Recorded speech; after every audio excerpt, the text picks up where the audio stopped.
आसिफ राजू सेठ के सुपुत्र अमान सेठ मेरे साथ हैं। नमस्कार, कैसे हैं आप? नमस्कार, अस्सलाम वालेकुम। मेरे बड़े अब्बा जो है still is a fantastic leader. मेरे अब्बा जो है he is the MLA right now. और फादर को आप मिनिस्टर के रूप में देखना चाहोगे? उन्हें उनका ड्यू मिले पॉलिटिक्स में। रिसेंटली आपकी शादी भी हुई। How is your married life going on? आपकी शादी हुई है? I am blessed to have a beautiful partner. धीमी धीमी हवाएं चलती हैं, जुल्फे लहराती हैं, ऐसे कुछ एक्सपीरियंस हुआ था? क्योंकि वो यूएस में थी और मैं बेलगाम में था तो हवा आते आते बहुत रुक गई कहाँ पर। According to you what is politics? पुराने लोग पानी के लिए लड़ते थे, पुराने लोग जमीन के लिए लड़ते थे। सच कहूँ तो अब भी हम पानी के लिए लड़ते हैं, अब भी हम ड्रेनेज के लिए लड़ते हैं, जो कि नहीं होना चाहिए। रोटी, कपड़ा, मकान, क्या इन सब चीजों को छोड़ के राजनीति कर सकते हैं? तो लड़ो तो एम्प्लॉयमेंट के लिए लड़ो, एजुकेशन के लिए लड़ो और अकाउंटेबिलिटी के लिए लड़ो। कांग्रेस क्या युवाओं को कन्वे करने में फेल हो रही है? कांग्रेस जैसी गवर्नमेंट जितना यूथ को सपोर्ट कर रही है, आई डोंट थिंक कोई दूसरी गवर्नमेंट करती है। लास्ट टाइम मैं पूछ रहा था आपसे जैद खान से कब मुलाकात होगी। हम कल ही मिले थे एक्चुअली। सतीश जारकिहोली साहब कहते रहते हैं कि राजनेता के बेटे को राजनीति में आना मजबूरी है, जरूरी नहीं मजबूरी है। मजबूरी पता नहीं है कि नहीं, बट इम्पोर्टेंट जरूर है। फैमिली पॉलिटिक्स के बारे में आपकी राय क्या है? जय शाह कैसे आ गए वहाँ पे, फिर अनुराग सिंह ठाकुर कैसे आ गए वहाँ पे, फिर अजीत पवार के बेटे कैसे आ गए वहाँ पे। ಈ ಕಾರ್ಯಕ್ರಮದ ಪ್ರಾಯೋಜಕರು ವಿನಯ್ ಕುಮಾರ್ ತರೀಕೆರೆ, ಮಹಾಪ್ರಧಾನ ಕಾರ್ಯದರ್ಶಿ, ಬೆಂಗಳೂರು ಕೇಂದ್ರ ಲೋಕಸಭಾ ಕ್ಷೇತ್ರ, ಯುವ ಜನತಾ ದಳ. ಅಭಯನಲ್ಲಿ ಇವತ್ತಿನ ಗೋಲ್ಡ್ ಪ್ರೈಸ್ ಚೆಕ್ ಮಾಡಿದ್ಯಾ? ಇಲ್ಲ. ಅಭಯನಲ್ಲಿ ಗೋಲ್ಡ್ ಸೇಲ್ ಮಾಡು, ಗೋಲ್ಡ್ ಇಂಟ್ರೆಸ್ಟ್ ಸೇವ್ ಮಾಡು. 8861 600 600.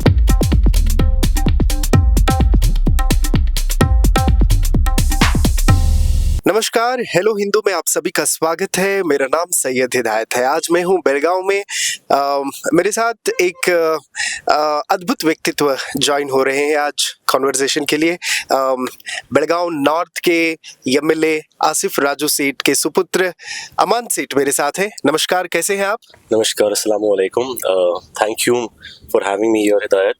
मैं अद्भुत हूँ या नहीं ये तो आपको ही पता है, लेकिन it feels good to be here. Thank you. Amazing. Belagavi की राजनीति जो है टोटली डिफरेंट है कंपेयर टू अदर डिस्ट्रिक्ट्स। आप किस तरह देखते हो राजनीति को? बेलगावी, स्पेशली बेलगावी नॉर्थ, एक काफी अर्बन सेंटर बन गया है। तो एजुकेशन बहुत प्रायोरिटी पे है, specially from the past 2.5 years। तो जब एजुकेशन बढ़ता है किसी भी इंसान की लाइफ में, चाहे वो घर से हो, कॉलेज से हो, स्कूल से हो, वो व्यक्ति का थॉट प्रोसेस भी वैसे ही बदलता है। करेक्ट। और एजुकेशन आने की वजह से बहुत लोग अवेयर हो गए हैं, स्पेशली द यंगस्टर्स, कि उन्हें पता है कि क्या कर रहे हैं लोग, क्या चल रहा है पॉलिटिक्स में। प्लस सोशल मीडिया की अवेयरनेस इतनी है। करेक्ट। तो ये एक मेन रीजन है कि आप अपने लीडर्स को अकाउंटेबल रखते हो, specially in this region. That's what I feel.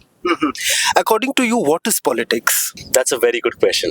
तो पॉलिटिक्स मेरे हिसाब से एक बहुत ही ज्यादा रिस्पॉन्सिबिलिटी भरा प्रोफेशन है। And the reason I say that is because क्योंकि पावर बहुत आती है पॉलिटिक्स के साथ इफ यू आर इलेक्टेड, लेकिन वो पावर के साथ जैसे कहते हैं ना रिस्पॉन्सिबिलिटी आती है, रिस्पॉन्सिबिलिटी बहुत आती है।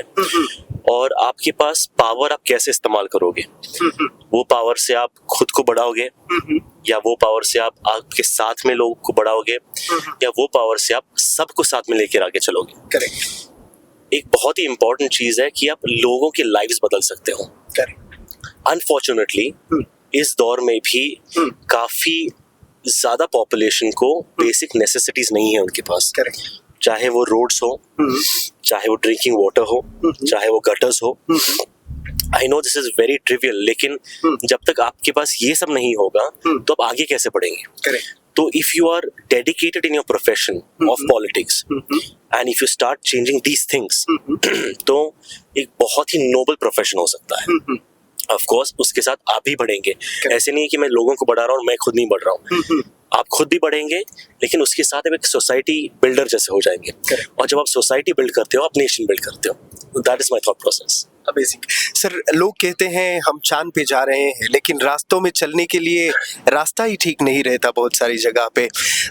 मतलब एक तरफ साइंस की और ध्यान, दूसरी तरफ बेसिक नीड्स को लोग कॉमेडी की तरह लेते हैं। अरे आज भी ये तुम लोग कहते हो कि रोटी कपड़ा मकान, क्या इन सब चीजों को छोड़ के राजनीति कर सकते हैं? राजनीति करना नहीं करना वो एक पर्सनल चॉइस होता है, लेकिन जैसे आपने कहा कि एक तरफ चांद पे जा रहे हो और एक तरफ बेसिक नेसेसिटीज नहीं है, that's what I just said. इतना बड़ा गैप जो है वो ब्रिज करना हमारे लिए सबसे इम्पोर्टेंट चीज है। करेक्ट। तो जब तक हम वो गैप ब्रिज नहीं करेंगे तो ना ही हम चांद पे सफल होंगे जाके, और ना ही हम धरती पे सफल रहेंगे। We have to draw that gap, bridge that gap between the richest of the richest and the poorest of the poorest.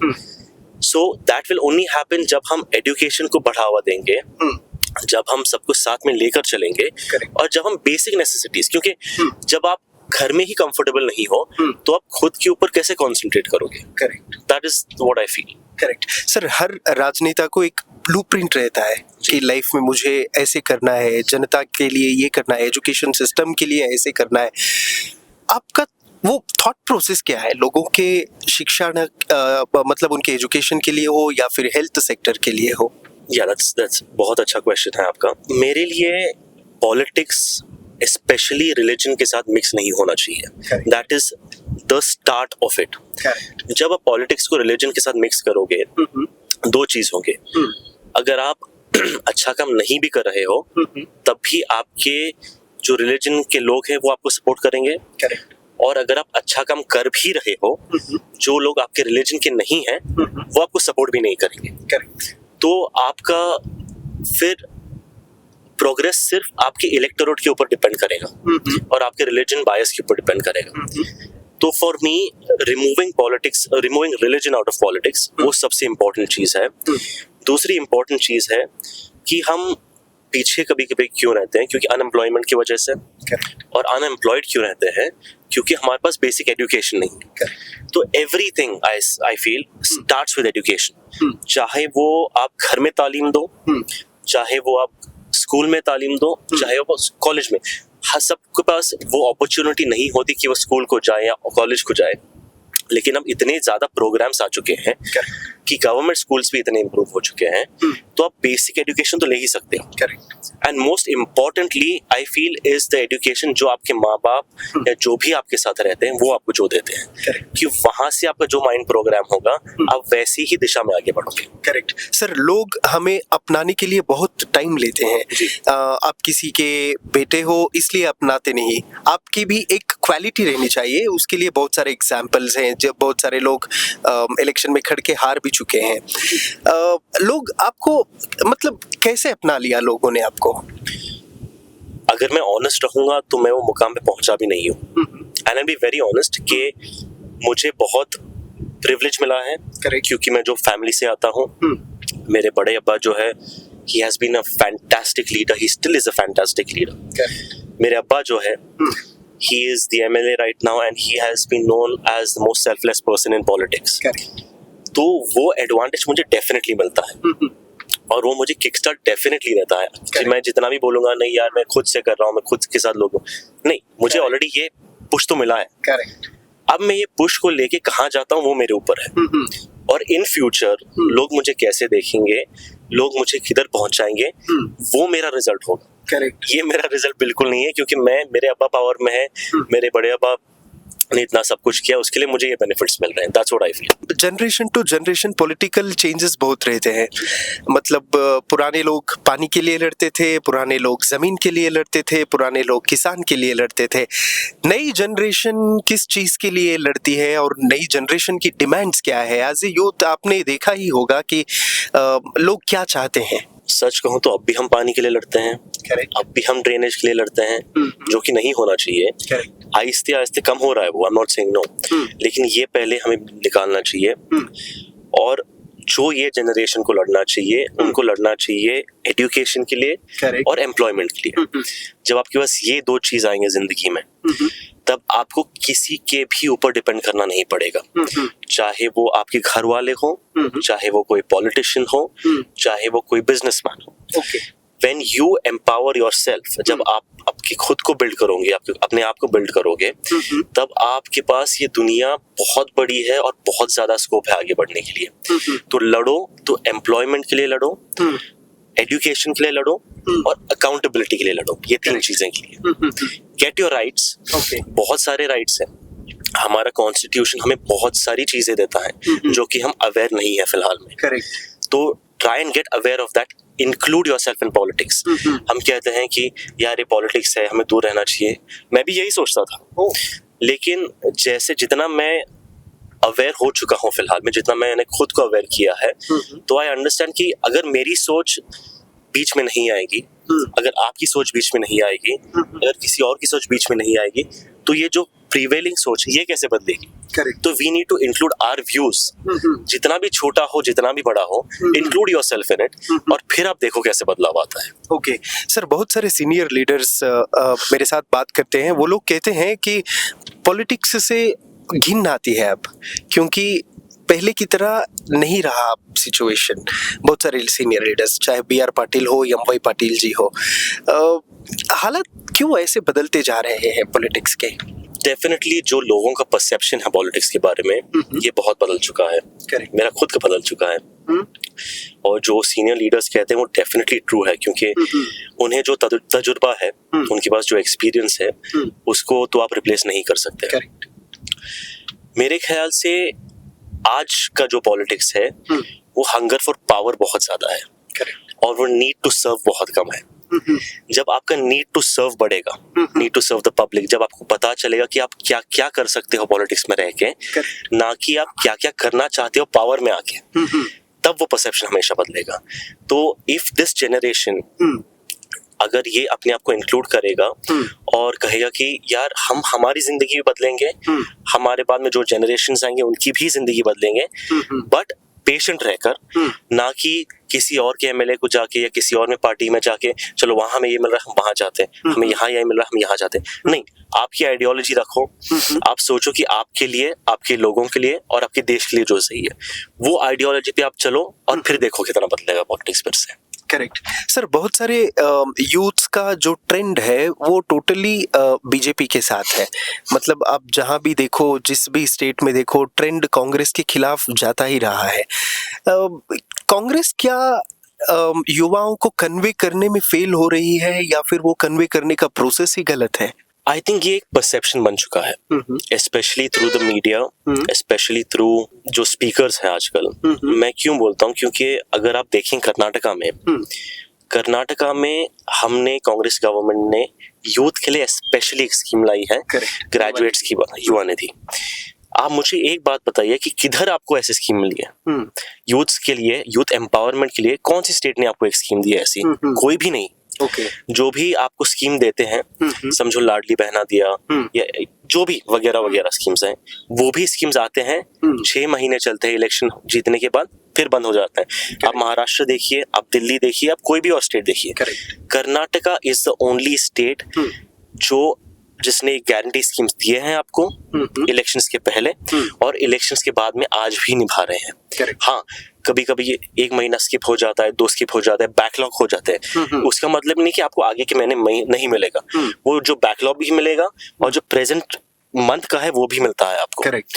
तो I think this is a perception which needs to be changed. अगर आप on ground facts देखोगे तो कांग्रेस जैसी government जितना youth को support कर रही है for education purposes, for any other women empowerment purposes, I don't think कोई दूसरी गवर्नमेंट करती है।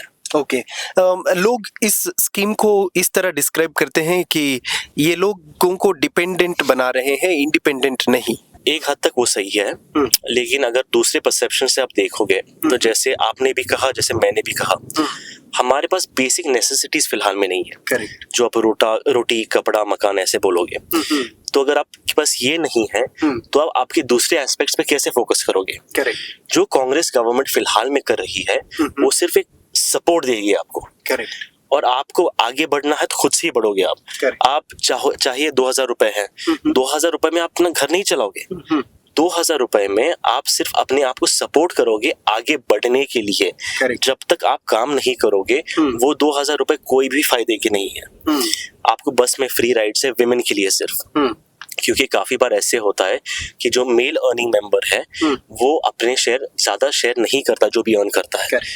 तो अगर एक औरत अगर एक महिला को किधर भी जाना है तो वो अभी उनके लिए उपलब्ध है स्कीम। Okay. तो this is a very supportive scheme rather than a dependent scheme, that's what I feel. लोग बहुत सारे लोग मतलब एजुकेटेड लोग स्पेशली कहते रहते हैं कि आजकल नेता सोशली जो काम करते हैं वैसे नेता नहीं रहे, जात पात के नेता आजकल क्रिएट हो रहे हैं, ऐसे कुछ डिस्क्राइब किया जा रहा है। कर्नाटका में भी वैसे ही है, वो कलिगा कम्युनिटी, लिंगायता कम्युनिटी का एक लीडर, कोरबा कम्युनिटी का एक लीडर। कम्युनिटी बेस पे क्यों लीडर्स क्रिएट हो रहे हैं? आई थिंक ये हमेशा से रहा है। अगर कम्युनिटी बेस्ड लीडर्स नहीं होंगे तो वो कम्युनिटी जाएगी किधर? पॉइंट 1। पॉइंट 2, जब अगर आप कांग्रेस में देखोगे Siddaramaiah ji is the biggest Kuruba leader and the minority leader, you can say AHINDA leader. DK Shivakumar ji जैसे आप कहते हैं vocal leader, but he is the one who has brought a structure to the Congress in Karnataka. उनके structure के बिना ये elections जीतना बहुत मुश्किल होता था। Correct. Everyone knew that. तीसरे अगर आप बोलोगे मुस्लिम leader, Muslims have been in the minorities, have been very backward in the state. Correct. Unfortunately, तो अगर उनके अंदर से लीडर उभर के नहीं आएगा तो वो कम्युनिटी किधर जाएगी? इम्पोर्टेंट क्या है, जब ये 3 या जो भी कम्युनिटी से लीडर आते हैं जब इलेक्ट हो वो एक मिलकर आगे बढ़े। Correct. For not their people are not only their religion people after that, their people will be the people of Karnataka. Correct. और जब ये सब लीडर्स जो कांग्रेस में करते हैं आफ्टर गेटिंग इलेक्टेड और आफ्टर बीइंग इन पावर और after being in the government, जैसे सबको लेकर चलते हैं, that is a true progress. Correct. And that is what is happening I feel. Okay 2014 में एक रिपोर्ट आई थी जिसमें था कि मुस्लिम लीडरशिप जो है वो पीछे रह गई है आफ्टर 2014। ऐसे हालात क्यों बने? देखिए, आपने ही आपके क्वेश्चन को कॉन्ट्रडिक्ट किया। आपने कहा कि एक कम्युनिटी के लीडर्स क्यों बन के आ रहे हैं और अभी आपने कहा कि मुस्लिम लीडर्स क्यों नहीं आ रहे आगे। तो यही एक गैप है। Correct. कभी कभी हम सोचते हैं यार सिर्फ हम मुसलमान के लिए रहेंगे तो दूसरे लोग हमारे लिए क्या सोचेंगे, और कभी कभी हम सोचते हैं कि हम सब के लिए रहेंगे तो मुसलमान हमें छोड़ देंगे। आई थिंक ये गैप आ गया। तो ये जो बैलेंस आपको मेंटेन करना है, आप आपके लोगों की आवाज उठाइए, लेकिन ये भी याद रखिए जब आप इलेक्ट होके आते हैं तो आपके आवाम सिर्फ आपके लोग मतलब आपकी कम्युनिटी के लोग नहीं है, बल्कि सभी लोग हैं। Correct. Once you get that process right, and it is a very difficult thing, balance maintain करना in politics, लेकिन जब आप वो point hit करोगे, I think फिर तभी balance आएगा और तभी आप आगे बढ़ पाओगे। ओके आपके फादर को आप मिनिस्टर के रूप में देखना चाहोगे या फिर कैसे? आपके ख्वाहिश क्या है उनके लिए? मेरी ख्वाहिश उनके लिए ये है कि उन्हें उनका ड्यू मिले पॉलिटिक्स में, करेक्ट, और उन्हें उनका ड्यू मिले लाइफ में, और ये देने वाला सिर्फ ऊपर वाला है। करेक्ट। फिर वो ड्यू कैसे, अगर उन्हें मिनिस्टर बनना है तो ऊपर वाला बनाएगा, अगर वो नहीं है उनकी नसीब में तो ऊपर वाला नहीं बनाएगा। जो उन्हें मिलना चाहिए उन्हें मिलना है, क्योंकि मैंने खुद देखा है, उनकी पर्सनल लाइफ होने दो, उनकी बिजनेस लाइफ होने दो, उन्होंने बहुत कुछ सैक्रिफाइस किया है अपने लिए भी, अपने फैमिली के लिए भी, अपने फैमिली मेंबर्स के लिए भी, और अपने जो भी कम्युनिटी है उन सब के लिए। I just want him to get his due. वो खुश रहें तो मैं खुश हूँ। ओके पॉलिटिक्स में जो भी लोग जोर शोर से बात करते हैं वो हमेशा शाइन होते रहते हैं, और फिर कहीं हद तक लोग उन्हें छोड़ देते हैं साथ देना। लेकिन आपके फादर वैसे नहीं, बहुत पोलाइट, नाजुक तरीके से लोगों से मिलजुल के रहते हैं। मतलब पॉलिटिक्स में डाउन टू अर्थ रहना कितना मैटर करता है एक लीडर के लिए? सर सिर्फ पॉलिटिक्स में नहीं, बल्कि अगर आप लाइफ में डाउन टू अर्थ नहीं रहोगे तो फिर आप जिधर भी जाओगे आपके सामने इंसान एक रहेगा और आपके पीछे एक रहेगा। Correct. And I don't think वो रह के फायदा है। Politics is just a part of life. जो लाइफ का आपका ब्रॉडर पर्सपेक्टिव है, जो आपको अपने आप के लिए बिल्ड करना है ट्रेजर, करेक्ट, वो तभी बिल्ड होगा जब लोग आपके सामने भी उतना ही अच्छा बोलेंगे और आपके पीछे भी आपको उतना ही डिफेंड भी करेंगे और आपके लिए अच्छा भी बोलेंगे। तो जो आपने कहा ये जोर से बोलना और सब नहीं, किसी की स्टाइल होती है जोर से बोलना, वो ठीक है। अगर आप एक्ट करोगे कि मैं कैमरा के लिए बोलूंगा, ऐसे बोलूंगा, ऐसे बोलूंगा, मैं वायरल हो जाऊंगा, आप उतने के वक्त के लिए वायरल हो जाओगे, लेकिन आपका अगर थॉट प्रोसेस वैसे नहीं है ना तो आप आगे नहीं बढ़ोगे। तो आई थिंक जो आपको नेचुरली आता है वैसे रहना सबसे इम्पोर्टेंट है, और उतार चढ़ाव सबको आएगा। ये मुझे पापा ने भी सिखाया है और ये मुझे मेरी कौम भी सिखाती है, ये मुझे मेरा मजहब भी सिखाता है। तो अगर आप वैसे ही जब ऊपर हो नहीं रहोगे तो आपको जब नीचे आओगे बहुत मुश्किल पड़ेगी आपको। इंशाल्लाह पावर में आप रहोगे आज, कल नहीं रहोगे। The best way to be in power according to me is to never feel that you are in power. जब आपको ऐसे लगता है कि यार पावर है ही नहीं, तो आप आज भी वैसे ही रहोगे, कल भी वैसे ही रहोगे, और I think that's the best way to B.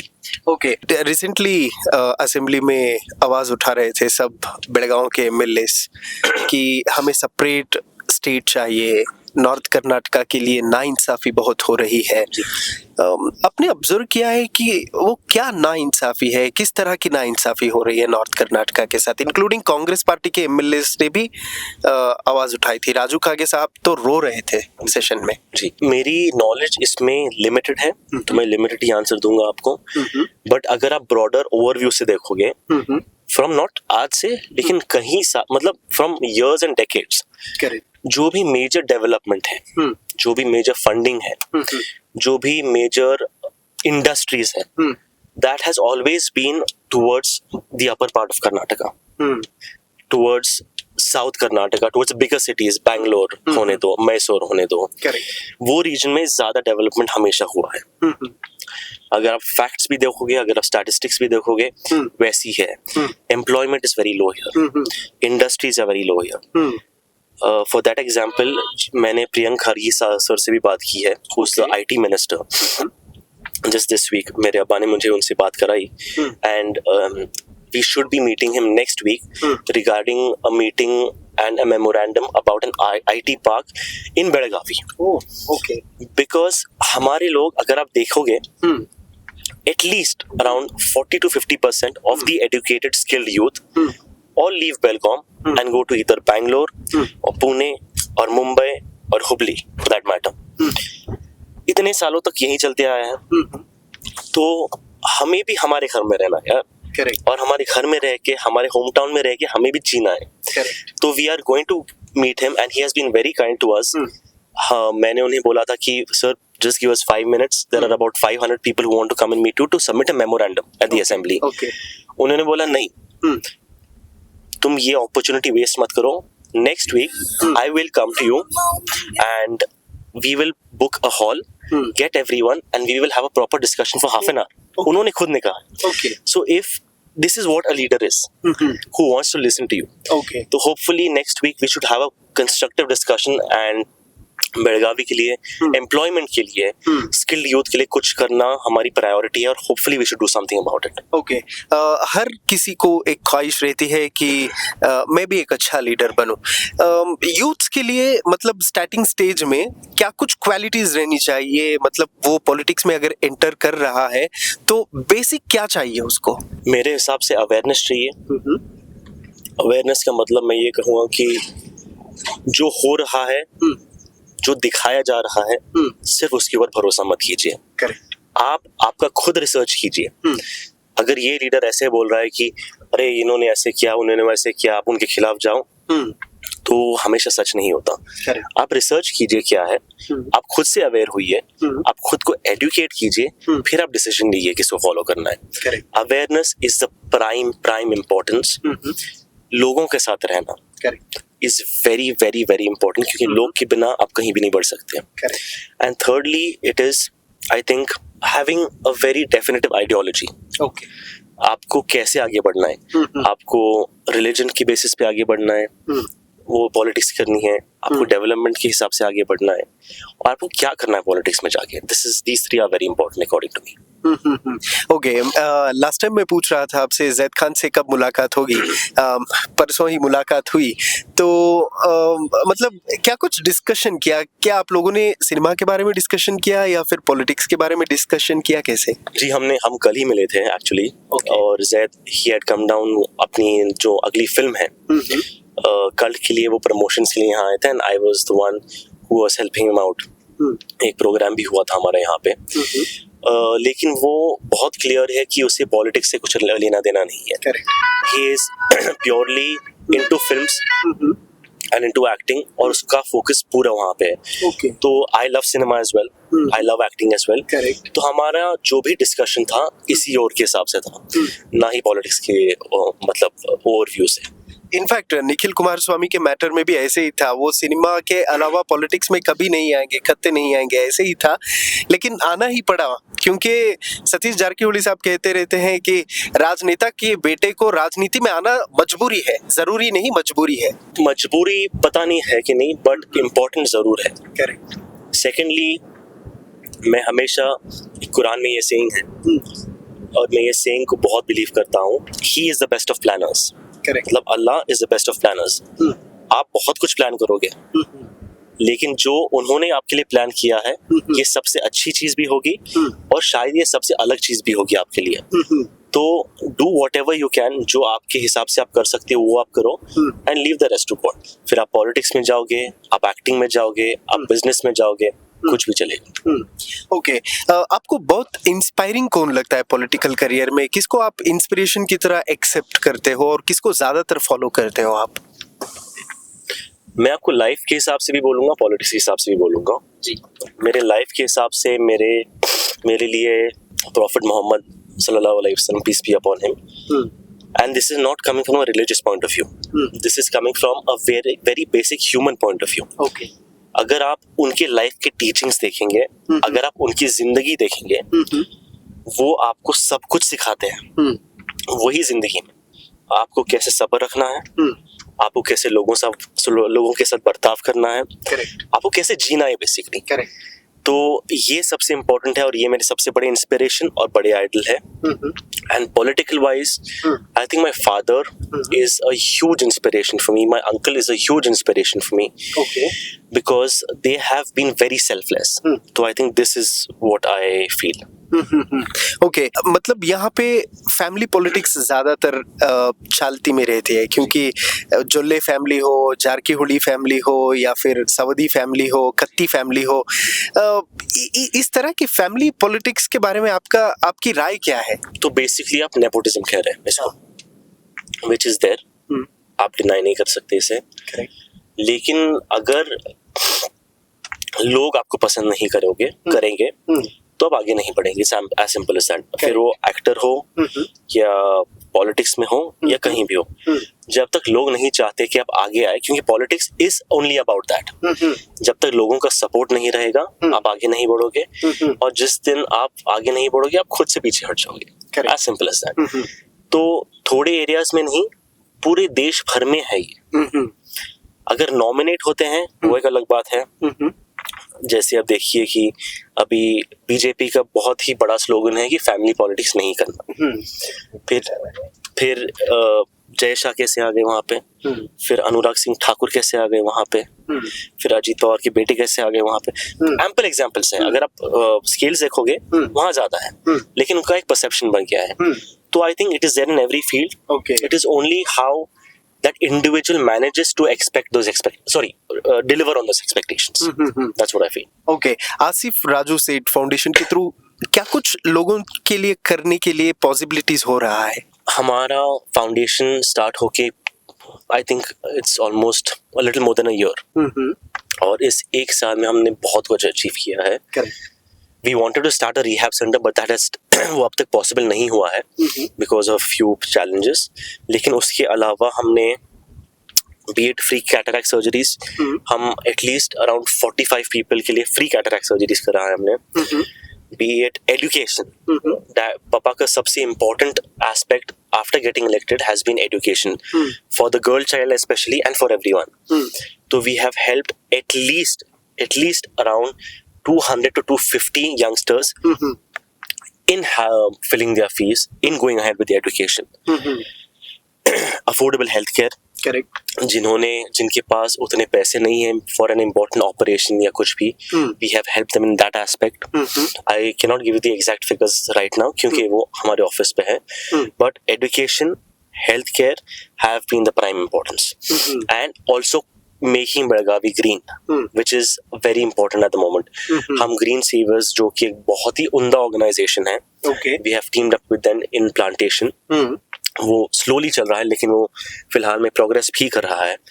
And keeping the city clean is a very important aspect for us. So these three things from our foundation is a very important aspect in our first year. Okay.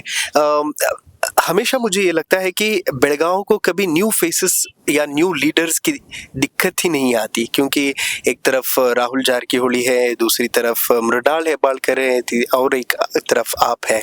मतलब leadership quality blood में ही आ जाती है आपके यहाँ बेलगांव में. जैसे मैंने आपको कहा, मेरे अब्बा फिलहाल में एमएलए है, उन्होंने बहुत काम किया है पॉलिटिक्स में, और उसका बेनिफिट मैं आज ले रहा हूँ. ये मैं कह पाऊंगा अगर मैं लीडर हूं या नहीं हूं जब लोग मेरे ऊपर भरोसा करना स्टार्ट करेंगे. आज वो मेरे ऊपर भरोसा इसलिए करते हैं क्योंकि वो मैं उनका बेटा हूं. तो probably a few years down the line, अगर मैं तब भी ऐसे ही रेलेवेंट रहूंगा, अगर तब भी लोग ऐसे ही मुझे प्यार देंगे और ऐसे ही मेरे ऊपर भरोसा करेंगे, तब वो क्वेश्चन का आंसर आपको खुद मिल जाएगा. करेक्ट. मैं रिसेंटली पोस्ट देख रहा था, यूथ आइकॉन बोल के एक पोस्ट था जिसमें आप मृणाल हेब्बाळकर और जैद खान खड़े हो. जी, वो एक्चुअली कल का ही है.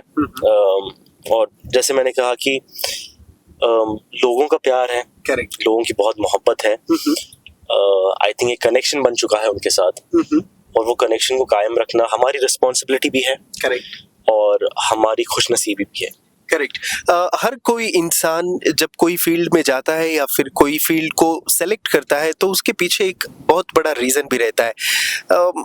पॉलिटिक्स आप जब चूज किया इसको तो क्या था माइंड में आपके?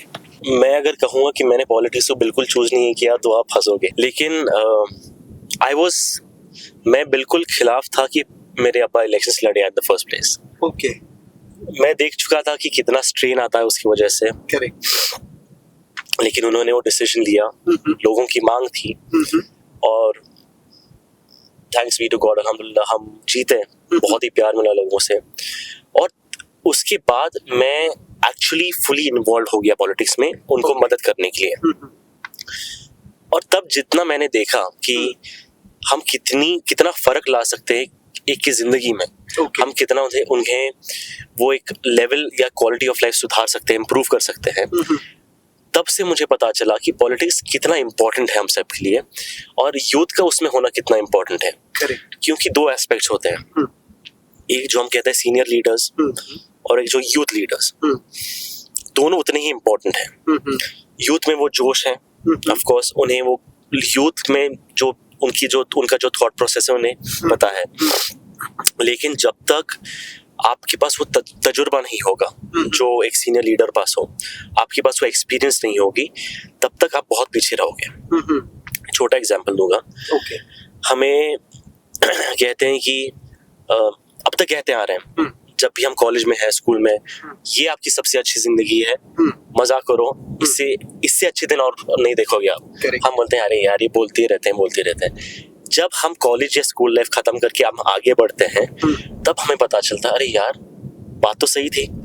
तब सबसे बड़ी प्रॉब्लम हमारी सिर्फ एग्जाम होती थी, वो टेंशन था. अब तो इतने सारे टेंशन आते हैं जिंदगी में.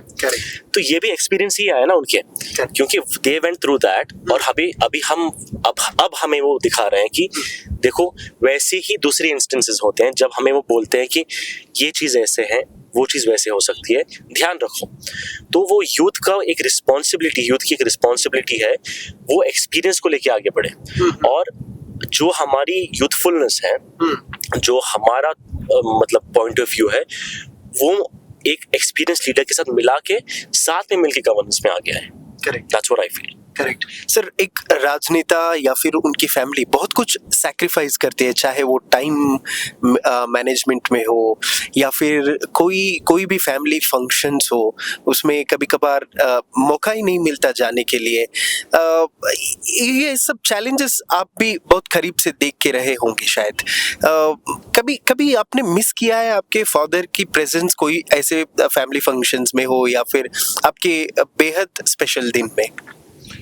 सर मिस तो मैं बहुत करता हूँ, रोज मैं हार्डली उन्हें मिलता हूँ, स्पेशली सेशन के टाइम। तो मैं दिन में मेरे ख्याल से मैक्स टू मैक्स 5 या 10 मिनट मिलता हूँ उनको मैक्सिमम।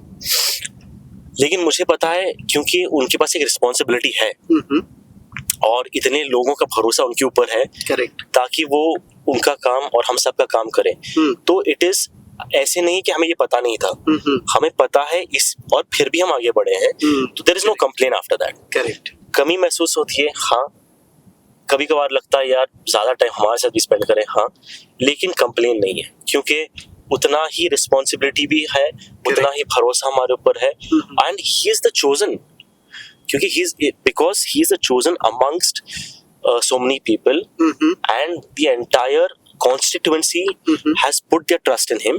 तो फिर यार उससे बड़ी चीज और कुछ हो ही नहीं सकती। तो I'm absolutely fine होता है। करेक्ट। आपने हिंदी सिनेमा में भी काम किया है, बहुत सारे शॉर्ट फिल्म्स भी किया है आपने, स्पेशली उरी के बारे में बात करना ही पड़ेगा। कैसे मिला उरी का वो आपको अपॉर्चुनिटी? तो उरी एक बहुत ही इंटरेस्टिंग चीज हुई थी, मतलब उरी में मैं पहले शॉर्ट फिल्म्स करता था और थिएटर करता था बॉम्बे में और उसके थ्रू मुझे एक ऑडिशन मिला उरी के लिए। ओके। जिसमें ऑडिशन भी अच्छा गया, I got selected for it. और मेरा रोल था एक मेजर का एक्चुअली। करेक्ट। लेकिन मिड शूट मैं इंजर्ड हो गया, आई ब्रोक माई एंकल और मेरा लिगामेंट टेयर्स हो गया पैर में। तो मैं मिड शूट ही मुझे शूट छोड़ना पड़ा था और उसके वजह से जो भी मेरा रोल था वो भी कट हो गया, क्योंकि अगर मैं आधे शूट में रहूंगा और आधे में नहीं रहूंगा तो कुछ फायदा होता नहीं है, मतलब सेंस ही नहीं बनता। तो it was a bitter sweet experience कि पहली मूवी मिल गई, इतनी अच्छी मूवी मिल गई और बीच में ही पैर टूट गया, शूट भी नहीं कर पाया। लेकिन काफी सीखने को मिला, पेशेंस अगेन, परसिवियरेंस और छोड़ देना यार, मतलब जो होता है अच्छे के लिए होगा, वो सोच के आगे बढ़ना, बेसिकली ये सिखाया मुझे उरी ने। ओके। सिनेमा में अभी भी काम करने का इंटरेस्ट है या फिर कन्नड़ा इंडस्ट्री में कोई ऑफर आया था आपके लिए या फिर आपने कभी ट्राई किया कन्नड़ा इंडस्ट्री में भी काम करने के लिए? और करने का तो बहुत इंटरेस्ट है, सिनेमा हमेशा मेरा पहला प्यार जैसे कहते हैं वो है और वो ही रहेगा। और नहीं यार, आपके माध्यम से बोलूंगा कि अगर कन्नड़ा इंडस्ट्री में कोई चांस है, दयविಟ್ಟು ನನಗೆ ಒಂದು ಚಾನ್ಸ್ ಕೊಡಿ and you will see that how much I can do। Kannada भी सीख चुका हूँ मैं। तो let's see जो फ्यूचर में है पता नहीं। I still am into workshops and stuff। मैं वर्कशॉप्स करते ही रहता हूँ, I'm in touch with my acting। Okay. तो देखते हैं क्या होता है। मतलब ये पहला प्यार हुआ कैसे सिनेमा के साथ?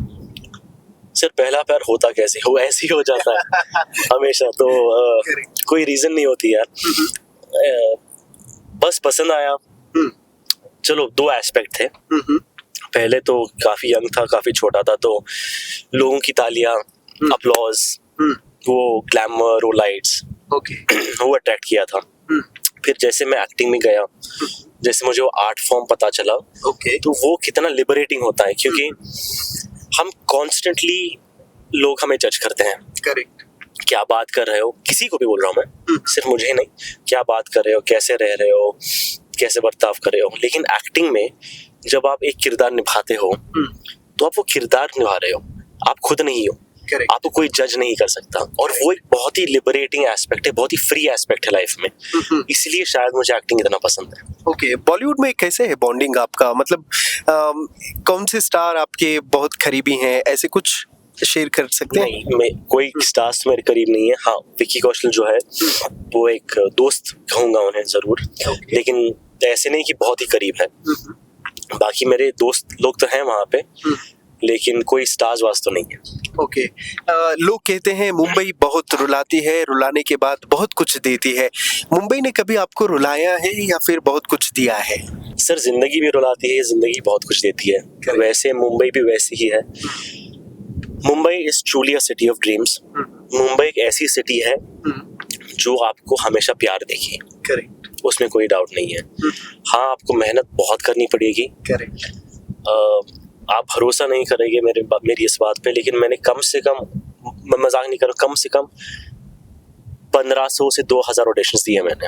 होता हूँ, एंड तक जाता हूँ, रिजेक्ट हो जाता है, तो मेंटली आपको बहुत स्ट्रांग होना पड़ता है। करेक्ट, और एक टाइम के बाद में हो जाते हो आप, क्योंकि that is a part of the game. तो अब क्या मिलेगा क्या नहीं मिलेगा ये फ्यूचर में पता चलेगा, लेकिन सिखाया बहुत कुछ है मुंबई ने, वो डेफिनेटली बोलूंगा। सब्र सिखाया है, जो आपके पास है उसके लिए खुश रहो, खुश नसीब रहो, वो सिखाया है, और ऐसे बहुत सारी चीजें सिखाई। ओके, एमएलए का बेटा बनना कोई मामूली बात नहीं रहती, अपना ही एक अंदाज रहता है, अपना ही एक जज्बा रहता है। मतलब क्या स्कूल लाइफ में भी वही रुबाब था? कैसे? तब भी कोई रुबाब नहीं था, अब भी कोई रुबाब नहीं है। मैं जैसा तब भी था, अगर आप लोगों को पूछो, मैं बोल रहा हूँ इसलिए मेरे ऊपर मत भरोसा करो, आप लोगों को पूछ सकते हैं कि जैसे मैंने कहा, the best way to be in power और to enjoy power is to not feel that you are in power. मैं वो हमेशा कैरी करता हूँ, शायद कभी कभार ऊपर नीचे हो जाए, लेकिन वो हमेशा दिमाग में रख के आगे बढ़ता हूँ। तो हाँ यार, पावर आज है, कल नहीं होगी, परसों होगी, उसके ऊपर आप डिपेंड मत करो। Okay. आपको इतने सारी चीजें और मिले हैं लाइफ में, इतनी अच्छी फैमिली है, इतने अच्छे दोस्त है, इतनी अच्छी हेल्थ है, हर चीज से खुदा ने आपको नवाजा है, उसमें आप खुश रहो। ओके, सर, हर कोई जो यूथ लीडर रहता है अपना एक कॉन्स्टिट्यूएंसी पिक कर लेता है, मैं यहाँ काम करूंगा, मैं ये लाऊंगा, मैं ये करूंगा। आपने कोई पर्टिकुलर क्षेत्र चुना है आपने? नहीं सर, मैं मेरे ख्याल से वो मुकाम पे नहीं हूँ फिलहाल में। ओके, लेकिन जो भी मेरे अब्बा का काम होता है, क्योंकि वो अकेले हर चीज़ नहीं कर सकते, उन्हें बैंगलोर में भी रहना पड़ता है, बेलगाम में भी रहना पड़ता है, फंड्स के लिए भागा दौड़ी इतनी करनी पड़ती है, तो जब भी या जो भी उनका काम होता है वो मैं फॉलो अप करता हूँ यहाँ पे, स्पेशली ऑन ग्राउंड। तो लोगों से जाके उनके एरियाज में मिलना, उनकी तकलीफ जानना या यूथ से कनेक्टेड रहना, वो मेरी रिस्पॉन्सिबिलिटी है। Electoral politics no idea yet, लेकिन ये फिलहाल में मेरा फोकस सिर्फ लोगों से एक राब्ता कायम करना, वो इम्पोर्टेंट है मेरे लिए। ओके, बिजनेस के बारे में अगर हम बात करें तो क्या करते हैं बिजनेस आप? हमारा मेनली ट्रांसपोर्टेशन एंड लॉजिस्टिक्स है, apart from a few other things.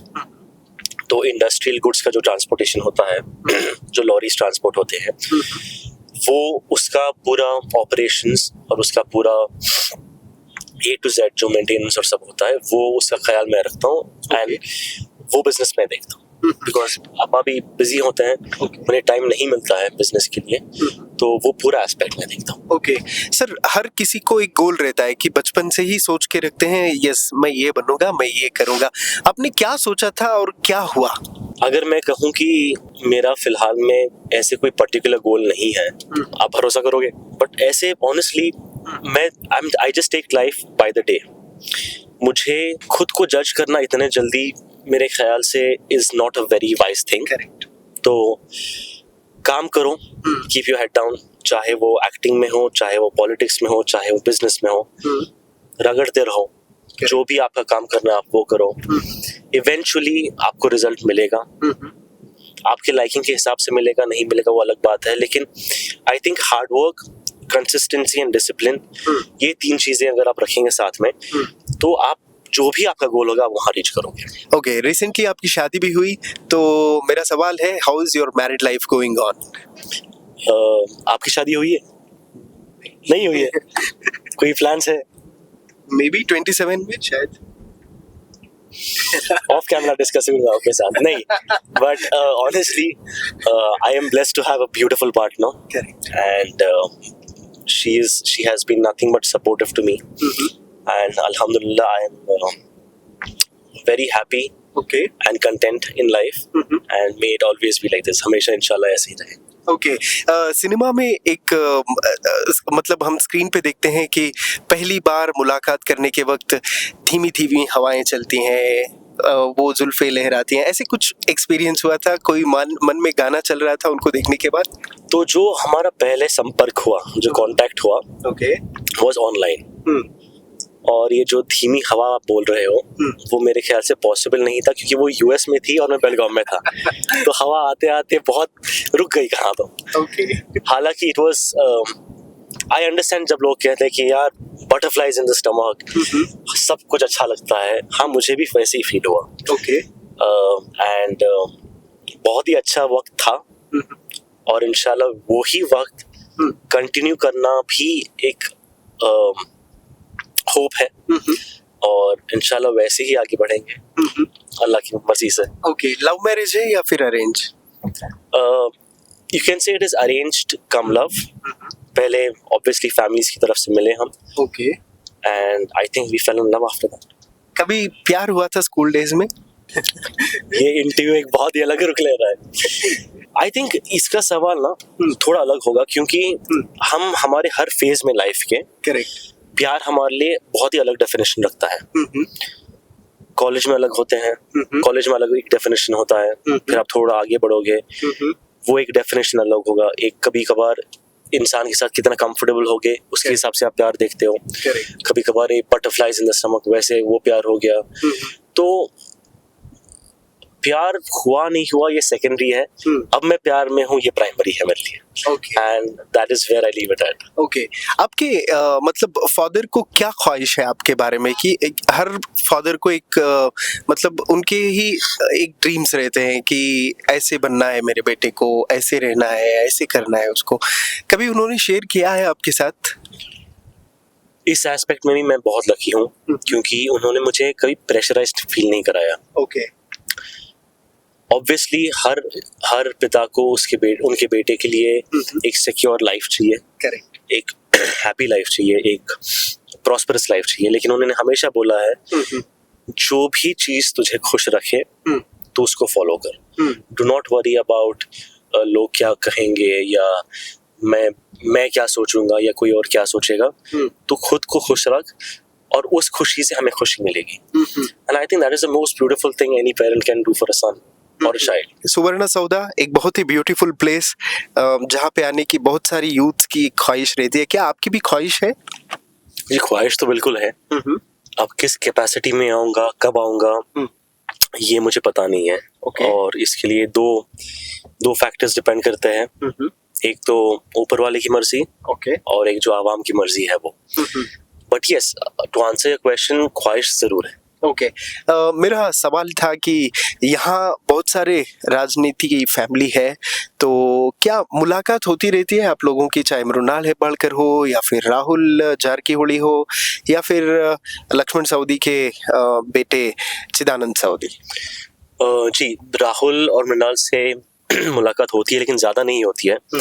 क्योंकि स्पेशली राहुल, अगर आप बोलोगे, वो at this age, at the age of 26, I think, वो उन्होंने इतना डेडिकेट किया है अपने आप को पॉलिटिक्स में। करेक्ट। ये बहुत ही कमेंडेबल चीज है, क्योंकि सतीश सर जो है बहुत ही बड़े लीडर है, और उनके नक्शो कदम पे चलना एक आसान चीज नहीं है। लेकिन मैं जब भी उन्हें देखता हूँ, वो या तो मैसो ट्रैवल कर रहे हैं, या तो बैंगलोर में है, या तो यहाँ है, या तो वहाँ है। करेक्ट। अब वो डीसीसी बैंक के डायरेक्टर भी है, कांग्रेस यूथ कांग्रेस के जनरल सेक्रेटरी भी है। तो एट द एज ऑफ 26 आपका जो यूथ है, आपकी जो फ्रेंड्स लाइफ है, जो मजे की लाइफ है, जो पर्सनल लाइफ है, उसको कुर्बान करना और पॉलिटिक्स में इतना एक्टिवली इन्वॉल्व होना, ये मैं बहुत ही मतलब अप्रिशिएट करता हूँ उनका। हम जब भी मिलते हैं, स्पेशली बर्थडेज या कोई फंक्शंस होता है तब मिलते हैं, लेकिन हमारी मुलाकात बहुत अच्छी होती है। And to come to Mrinal, मैं कल ही मिला था उन्हें। वो क्योंकि बेलगाम में ज़्यादा बेस्ड है, तो उनसे बातचीत कभी कभार ज़्यादा होती है। कभी कभार कॉफ़ी पे मैं भी वहीं जाता हूँ, वो भी वहीं आते हैं, वहाँ मिल जाते हैं, आसपास मतलब मुलाकात होती है। लेकिन सब लोग इतने बिजी होते हैं कि कोई फिक्स शेड्यूल नहीं होता मिलने का।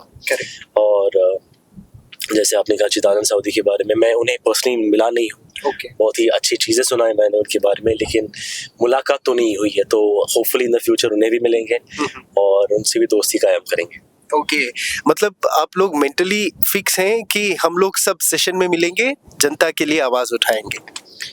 नहीं, मेरा तो मतलब वो है नहीं फिलहाल में दिमाग में। हाँ। जब भी मिले, जितना भी वक्त मिले, तो खुश रहें और एंजॉय करें एक दूसरे की कंपनी। और अगर वो सेशन में हो तो बहुत ही अच्छी चीज़ है, क्यों नहीं। Amazing, thank you so much, बहुत खुशी हुई आपसे बातचीत करके। After MLA election will meet again. ये ऊपर वाले की मर्जी है, but thank you so much for having me. Amazing. Okay, ये थी अमान सेठ जी की बात। तो और भी सारे यूथ लीडर्स से आपकी मुलाकात कराता हूँ। मिलते हैं अगले प्रोग्राम में। देखते रहिए हेलो हिंदू, ये वॉइस ऑफ नेशन।